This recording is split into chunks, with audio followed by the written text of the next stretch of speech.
people? John Sanders here with Limitless Hoops coming at you on Friday. Thank God it's Friday, right? Actually, with Friday, it's usually like people who hate the work week or hate the school week and they're hyped for the weekend. For me, I don't really take days off. And usually on the weekends, we not only have practice, we also have games. So the weekends are doubly done for me. So really, like Fridays are like the start to my weekend. Let's see, I have to write like 100 paragraphs by the end of the summer for biology. Man, it's a smart school that you go to, dude. 100 paragraphs though. So what is that, like 20 pages?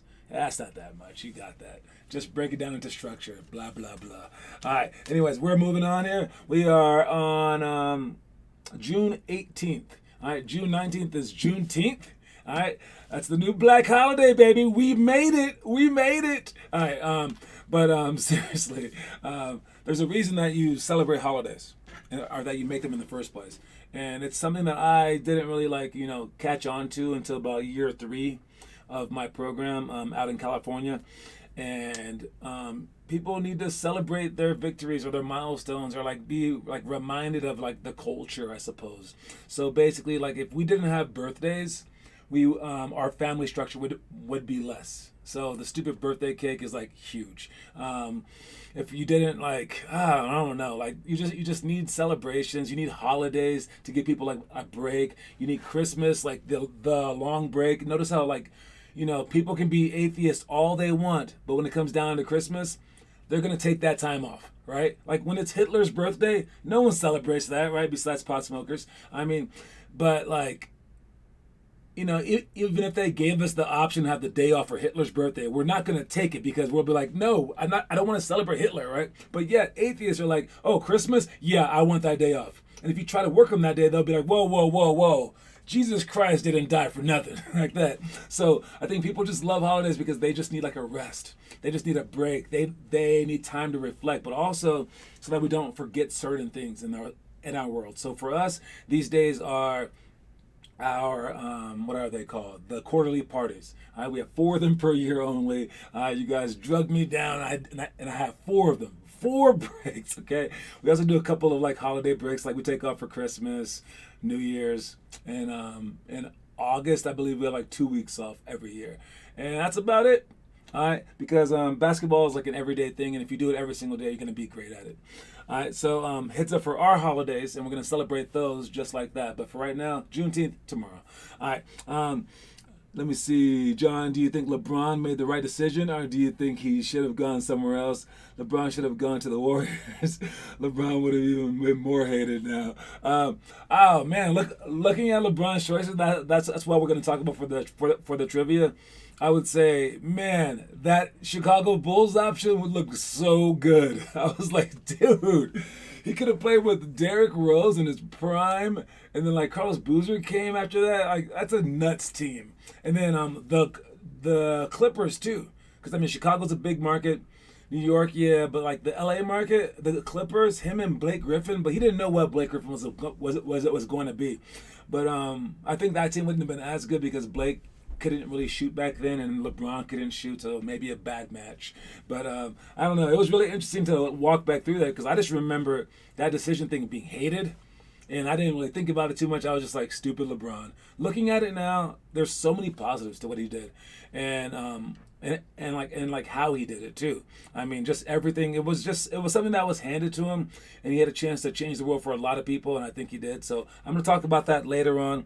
Let's move on to the quote of the day. All right, so for the quote of the day, it's mountains won't move, but stones will. If you don't get this, you're stupid. All right, but if you don't get this, it's basically those huge, enormous mountains, you can go after them in your life, your goals, your dreams, or whatever. But you don't have to move the entire mountain. You can move it stone by stone, okay? Stone by stone moves a mountain. All right? And if you look at even glaciers and stuff like that, they have carved our world out, all right? But it took them millions of years. It wasn't just overnight. Or if you've ever had let's say a puddle outside of your house that eventually turns into a pothole. You see the power of just water, just gently going like that. Or if you want to get kind of morbid, when people torture people with the water torture, boom, hits him. After like a day, what is it? It's just like a pounding on your brain, and it's like being like punched in the head over and over and over again. But it's still just water. So it's all about perseverance, and all about understanding that your small efforts count for a lot when you add them up. All right. Let's move on. We got our elementary school workouts. Let me see. We had Monte Ellis and Jarrett Jack. Yeah, now the Warriors did suck then. But again, they wouldn't have got the draft picks to get them the other players if they got LeBron James. Because LeBron was kind of like a one-man wrecking crew. Basically, you could give them any team in the NBA and they would make the finals at that time.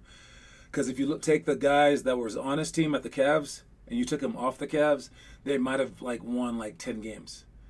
Yeah, so it's crazy. So basically, any team that had LeBron would have won that many more games. There's only been a few players like that in the history of the NBA. Players like Wilt Chamberlain, players like Larry Bird was like that. Players like, who else did that? Jason Kidd also did that, where you just add them and it's a 30-game difference. All right, but these are players like the three players that I named. They're very, very triple-double-ish. It means that they can affect the game on multiple levels. So, when you have like Michael Jordan, he wasn't a player like that because he couldn't get rebounds as well. If you have a player like Kareem, he wasn't like that because he couldn't dribble the ball up the court. So these are very interesting players, those three. And when you add them to a team, everything changes. I don't even think that, oh man, I'm not sure if Magic was like that. He didn't have a chance to be like that. But yeah, so that's what would have happened if that happened. I don't know. So let's talk about the elementary school workouts, autonomous workouts, judged rank dribbling, retreat explode drill, step-ups to shots, baseline sweep finger roll, pick and roll, layup to create. Talk about the judged rank dribbling. You should judge yourself against everyone all the time. I mean, I sit there and I'll be like, I would just be working out. And I'm not really working out with myself, whether it be in the weight room, whether it be shooting, whether it be in the swimming pool, as I told you guys that one time. I'll find someone to race against, and I want to be better than everyone. I mean, I'm a competitive human being, and you have to get that into your skin and into your heart and into your mind as well. So the judge rank dribbling, it's perfect because we place all you guys side by side, and then you have to dribble, and then we'll reorder you, and we'll switch the different dribbling drills, and then we'll have you go against that person. All right, retreat explode drill, that's going straight from the baseline to the free throw line, and then backpedaling, but you go slide toward the baseline. So you sprint forward, slide back, and make sure that the ball is hidden behind you. Make sure that the defender was at the free throw line, so you got to keep the ball away from him and keep your body away from him, but also keep your eyes up toward all your teammates. And then you want to switch between your legs, and then you can go left hand and then go left hand back. And all you're practicing is driving really, really hard. And if you want to be a good player, you want to do a jump stop. Bad players jump in the air and then pass, but great players, they retreat dribble. All right, step-ups to shots, that's just doing step-up shots. Step-ups, pick it up, and then shoot. All right, you want to do 2 step-ups and then shoot your shot, 4 step-ups, then shoot your shot, 6 step-ups, then shoot your shot. But you only go up levels whenever you make one. And it's like if you play against someone, you can go first to 10 wins. If you play against yourself, you can try to do 10 in 1 minute. Baseline sweep to finger roll, catching the ball on the and the corner, or really anywhere, and you catch it, you sweep it down low but beneath both ankles, and then stretch out, step long, dribble longer, sprint to the basket, catch it away from the defense, and then finger roll it up and in, because your speed should be so fast that just the finger roll to a swish is all that really can go in from that angle. A bank shot's not going to work, overhand shot's not going to work because you should be going that fast. Pick and roll, layup to create, that's if they don't show and there's no help in the middle. So you come off the pick, you attack them, get down to the middle, and you create for yourself or you pass out. All right, and then lastly, the autonomous workout. That is either doing this entire workout by yourself, we'll have you do that during practice, or we'll make up one. And we'll give you either 10 minutes or even the whole hour. And I'll judge you guys based on how you do in comparison to your fellow teammates out there practicing with you. All right, and for this entire year, you've been doing that anyway, right? Since you haven't had practice with a coach usually.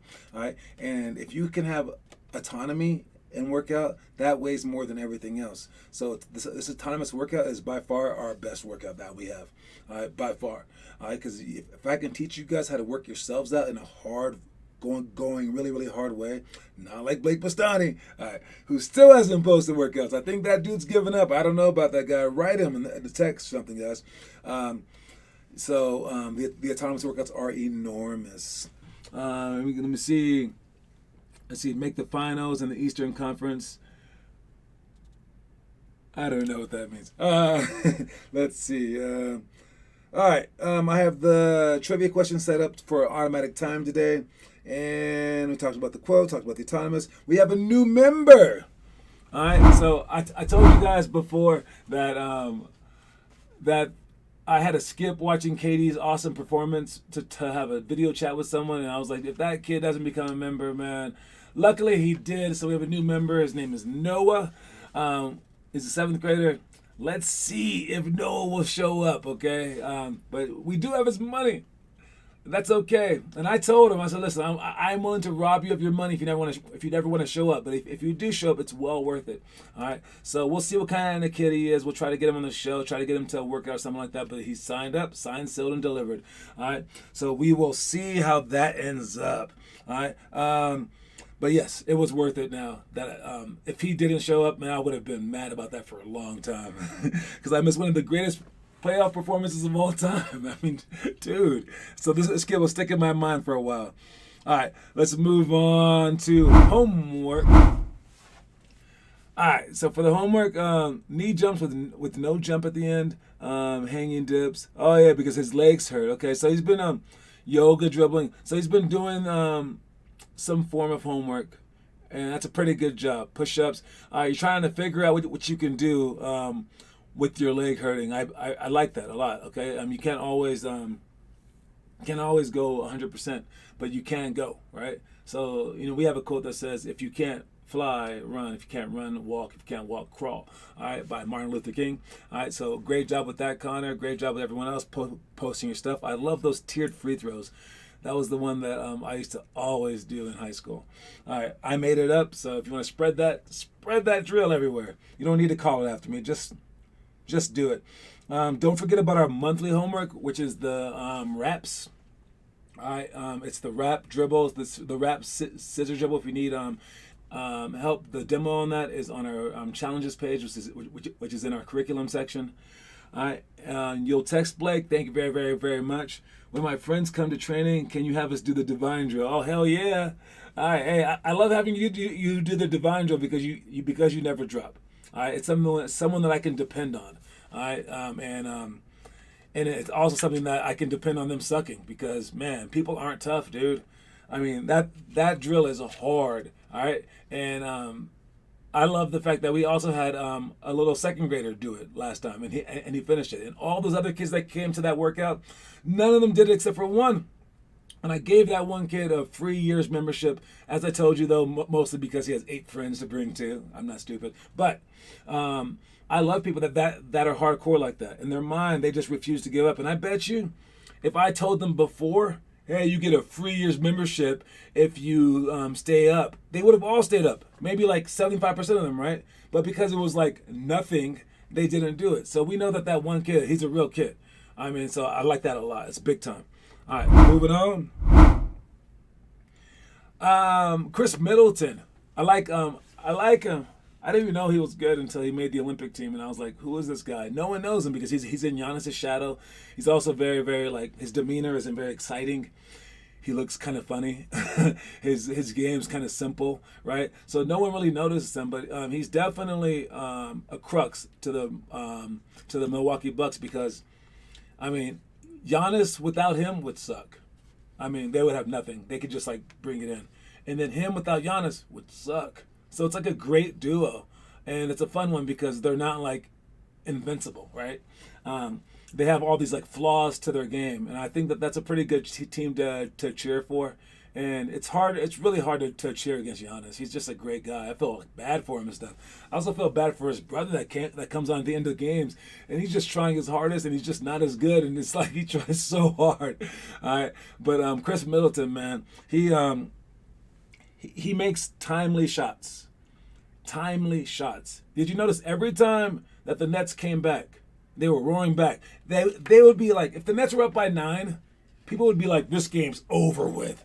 The Nets are gonna win easy. But when the Nets are down by 9, everyone is scared. Even the commentators like, I don't know if 9's enough. That's how you know that the Nets are the better team. But every time that they brought it down to 5 or to 3, Chris Middleton. Every single time. You want to be a player like that. Chris Middleton's very handsome. He is not very handsome. He looks like a rodent. It's okay though. Hey, I'm not the hottest guy in the world. I'm just saying Chris Middleton looks like he should be in the movie Ice Age. That's all I'm saying. All right. Can I get a clip of that guy up there? The guy from Ice Age. I'm acting like I'm not the only one in this place. The Ice Age sloth.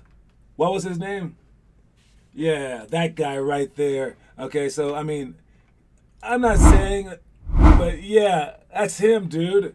And if I typed in the Ice Age sloth and Chris Middleton,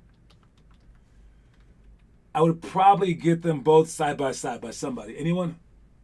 Oh man, nobody. All right, fair enough. Wait, I spelled it wrong? Nope. Okay, so maybe he is handsome. I don't know if that's handsome or not. But yeah, we've talked way too much about this. Let's move on. We got a commercial break coming at you.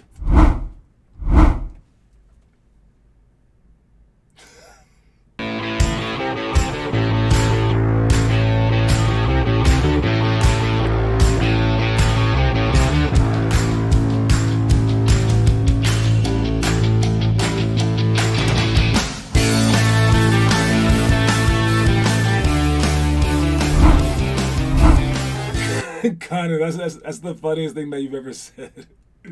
You would let Chris Middleton post up on you. I won't even go there, but yeah, I just wanted to log that in because these comments aren't saved, but everything that I say is saved. So I'm letting everyone know that you said that at some point. Okay, so when people watch this in the archives and you're in the NBA, they're gonna go back to this and be like, "Yo, Connor said some really sus stuff one time." Sus stuff. That's really hard to say. All right. Anyways, moving on. We got our middle school workouts. For middle school, we got pick and roll, retreat to pass. That's when you double by a guard. Jump stop to corner option. That's one that I am going to show you actually. So the jump stop to the corner option one, I want to talk about that one just real quick. So if you look at the screen. All right, so when the point guard's right here, and let's say someone is in the corner, and these guys are guarding them right there. And this guy drives. All right, what this defender's supposed to do is to bluff and recover, right? Bluff and recover. If he plays too far off, that gives you an easy pass right there. And even if he doesn't have the shot, he has a closeout, and a closeout is like our one-on-one cutthroat, where it's pretty easy to drive by someone if they close out. So you don't want to be in that position. That's why you want to play right there, bluff and recover, so that you're basically already there. If he plays too high, however, and completely takes away that pass, now we have a back door. Even if he does react right on time, that backdoor switch with his eyes, that's impossible to catch that bounce pass. That's right by his legs. All right. So you have this guy in a very, very vulnerable position. All right. Where the right thing is to do is to bluff and recover. But if he does anything but that, if he plays right there, we're going for a direct pass for a shot or for a drive.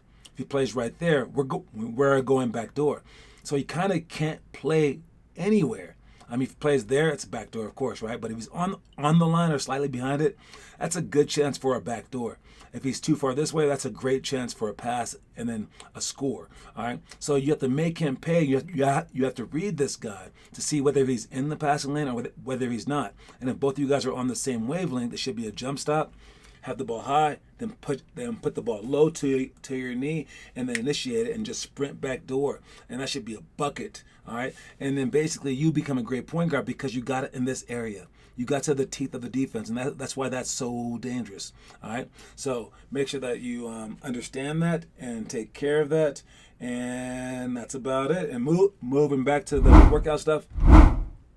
After the pick and roll, retreat to pass, jump stop to corner option. Let's see, would the smartest thing to do if someone throws a bounce pass at your feet to kick it. Yeah, it would not be bad. If someone throws it at your feet, if you can kick it, good enough, because I mean that's a hard pass. I mean, if you watch, I mean the best passer in the game is still LeBron James. All his like backdoor passes, he just throws them, and the only way that you're stopping it is if you have like a guy who's going to bobble the ball. He doesn't give people that much of a chance to steal those. And because it's just an impossible pass. But I wouldn't mind if you guys just kicked it out of bounds. All it does is just reset the clock to whatever, right? So, I mean, as long as you don't do it on purpose and get a T, it's all good. That would be hilarious, though. Yeah, it's just their ball. It's way better than a layup, though. All right. The best thing that you could do to prevent that is to ball up. Is to as soon as they pick the ball up, you get into the defense and you get chest to chest, so you make that pass really, really hard. All right, there's no real guarding it besides that. So heads up for that. Make sure if you're the on-ball defender, if they pick it up, you get into them and you get chest to chest. All right, jab to 3-option jumper. Oops. I'm reminding you. Trivia time. Trivia time coming up here right after this stuff, okay? All right, jab to 3-option jumper, shots to box outs, Lana's moves, and one-on-one post. All right, for the box out, shots to box out, remain disciplined. Remain disciplined. Every single time that they shoot a shot and you're on defense guarding anyone, you go toward the offensive player that you're guarding and you go down toward the ground so you can have a wide base. If you do that every single time, you're more disciplined than an NBA player. You just can't forget. You can't just go chasing the ball and jumping after it. That's not your job. Your job is to go hit the guy. All right, and if it's the on-ball guy, the guy who shot the ball, you can't hit him. You got to just touch him. All right, you can't hit him. But if it's anyone else, you blast him with this forearm. Don't extend it. Just blast him with the forearm, and you go through him. At least a body's length through him.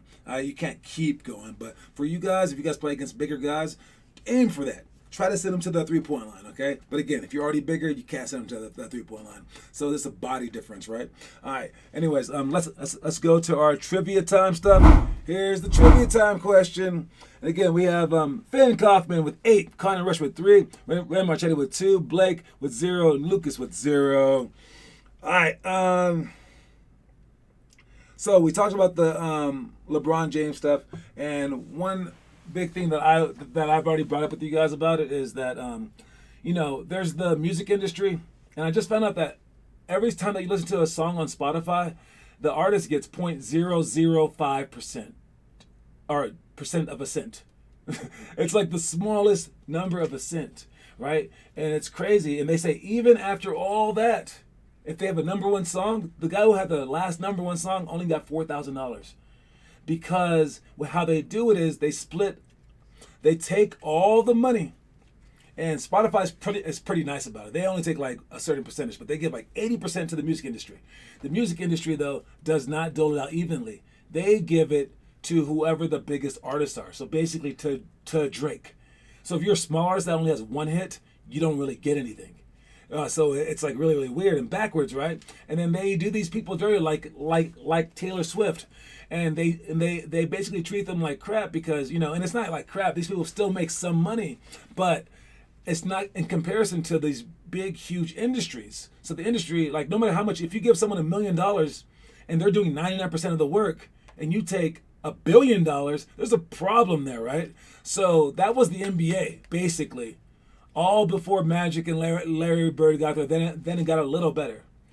But when LeBron James did his decision, that taught everybody that you're in power, that the players in power. They were just jumping to do whatever for LeBron, right? And that switched everything. There have been super teams, a ton of super teams. Actually, one of the super teams kicked out LeBron James. That was the Boston Celtics. LeBron was playing with a whole bunch of nobodies against 3 Hall of Famers and took them to the limit and lost, right? And then this super team was different though. Because LeBron just said, I'm going to go there. And he had the negotiating power. He had everything working for him. So it changed everything. And I don't know how the artists can do that. I think the music artists, they could maybe just boycott for a month. And because legit, you can't sing like this person can, like Adele. So why isn't she making the majority of the money? I mean, it's crazy. All right, Drake has no. They are doing well, but I'm saying like compared to the music industry is making way too much. And again, the comparison is this: if I can make money off of Finn Kaufman's name, and I gave you $100 a week, you would be like, thank you. But if you found out that I was making $1 million a week, you'd be like, yo, stop using my name. All right. So it's the comparison. It's about the worth of what you're doing to what they're doing. And it needs to be switched. LeBron did that. And here's the question of the day. All right. The trivia question goes like this. For LeBron James' decision, when the New York team was recruiting him, what TV show did they make two popular actors reenact with LeBron James' name listed? It's a pretty simple question if you watch the video. What TV show, what TV series, I guess I can say, what TV series did the New York Knicks make the two actors reenact? Like that's like the Chappelle Show thing. It is like exactly like the Chappelle Show thing. All right, so what TV show did the New York Knicks have reenacted with LeBron James mention as coming to New York? Man, Sopranos. Got Finn Kaufman again. Great job, Finn Kaufman.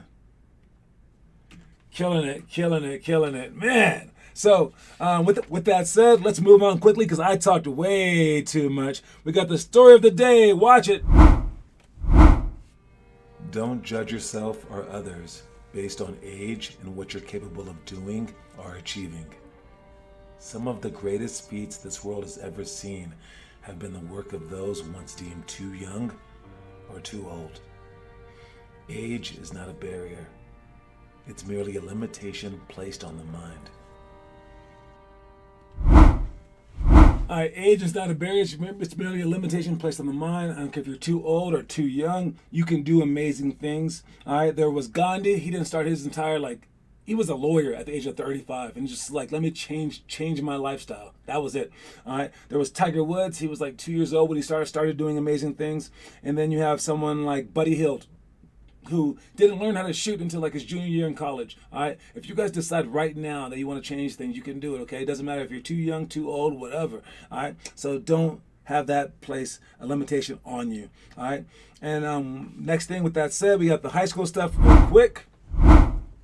All right, bank shots, 0-1-2 touch, 0-1-2 forward touch middle, pick and roll, splits a drive, heads, tails, chair dips, and knee jumps. We did knee jumps the other day, and a couple of kids couldn't do it. We did have a lot of kids there for that workout. I like that a lot, but it's weird how many kids can't do it, and it's usually the white kid. But this time it was whatever it was, but he's a big kid though. She's like bigger bone structures too, and you have slow twitch muscle fibers. So, but you can cure that. We talked about that last time. All right, and then lastly, I wanted to mention the workouts again. All right, so let me see which one is that. For the workouts, we got if you are